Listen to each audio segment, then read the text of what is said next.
இப்போ நான் உங்ககிட்ட 2000 ரூபாய் தரேன்னு வச்சுக்கோங்க, எப்படி செலவழிப்பீங்க? 2000 ரூபா ஆ சாமி உண்டியெல்லாம் 500 ரூபா போடுவேன்.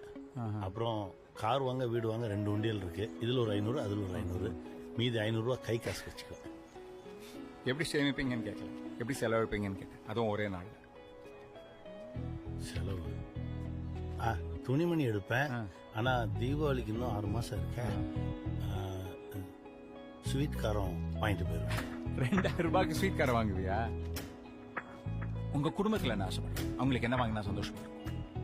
சொந்தக்காரங்கிட்ட ஒரு 10,000 ரூபாய் கடன் வாங்கியிருந்தோம் சார். அது அடைச்சிட்டா போதும், என் முன்னாடி ஹாப்பி ஆயிடுவா. இதுக்கு முன்னாடி வண்டியில இருந்து இறங்கி போனாரு. ஆமா, அவருக்கு கடன் மட்டுமே 2 கோடி. 2 கோடியா? எல்லாம் பார்க்கதாயா இந்த ஈசிஆர் வில்லா காரு கோட்டு சுட்டலாம், உள்ள எல்லாம் கடன் தான்.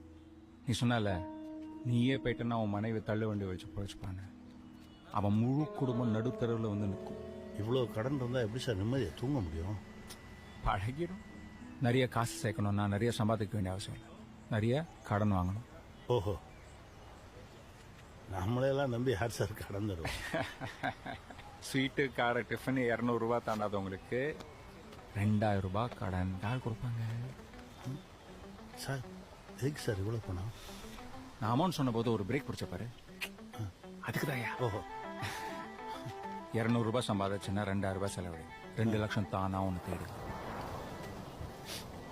இந்த பாரு, பணக்காரன் ஆறதுக்கு முன்னாடி முதல்ல பணக்காரனா வாழ கட்டுங்க.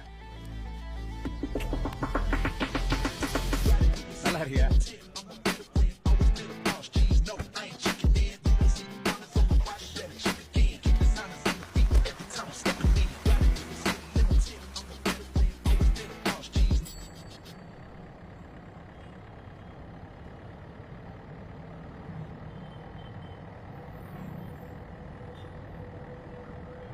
பணக்காரன் ஆறதுக்கு முன்னாடி முதல்ல பணக்காரனா வாழ கட்டுங்க.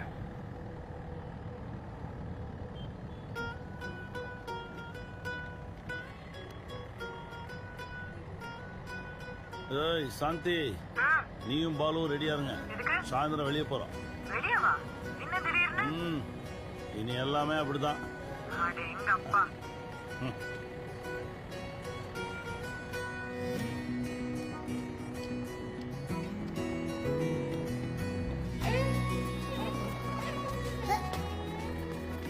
வாடா வாடா வாடா. எங்க போறோம்? வா உட்கார், பின்னாடி உட்கார். போலாமா? போலாம்.